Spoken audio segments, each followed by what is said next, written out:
কিরে বলটু, তোর না আজকে বিয়ে? আর বলিস না, বিয়েটা ভেঙে গেছে। কেন রে, কি হয়েছে? একটি মশা মেরেছিলাম বলে। বলিস কি, মশা মারলে আবার বিয়ে ভেঙে যায়? এ কেমন কথা? হ্যাঁ, কারণ হলো মশাটা শ্বশুরের গালে বসেছিল তো। বলটু, কি ভাবছিস?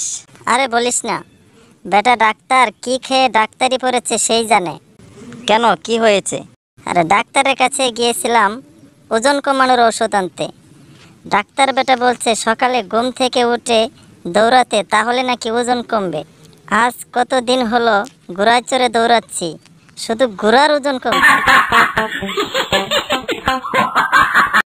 আচ্ছা বন্ধু, তুই চা খেতে পারিস?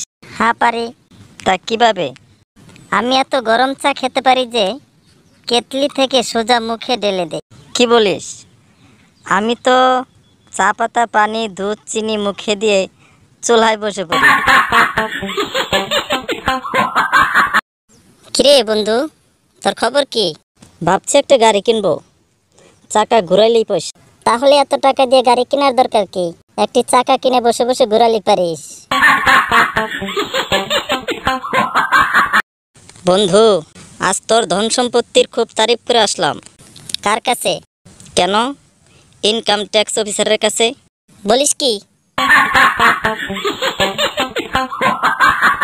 কিরে বন্ধু, তুই সবসময় হাসি খুশি থাকিস। প্রতিদিন সকালে 50 জন মেয়ে আমাকে দেখার জন্য অপেক্ষায় থাকে। বলিস কি? এমন সৌভাগ্য যদি আমার হতো। তুইও আমার মতো মেয়েদের কলেজ বাসের ড্রাইভার হয়ে যা।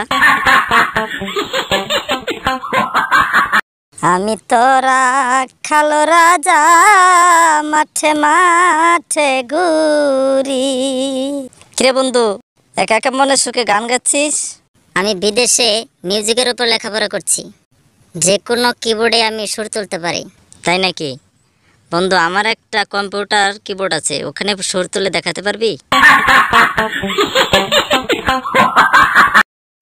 আমাকে একটি উপকার করবি বন্ধু? কি উপকার করতে হবে বল?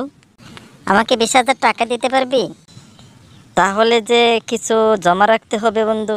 কি আর জমা রাখবি, আপাতত বিশ্বাসটুকু জমা থাক।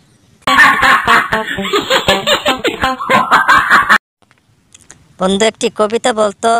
আরে কবিতার কথা বলিস না, কবিতা আমার জীবনটা বরবাদ করে দিয়েছে। বলিস কি? আমারটাও। তার মানে? কবিতার সাথেই তো আমার বিয়ে হয়েছে। জানিস বন্ধু, বাজারে ছেলেদের জন্য একটা নতুন সুগন্ধি বেরিয়েছে। সুগন্ধিটা গায়ে দিলে মেয়েরা সুড়সুড়ি কাছে চলে আসে। বলিস কি? সুগন্ধির ঘ্রাণটা কিসের মতো বলতো? অনেকটা নতুন টাকার মতোই হবে।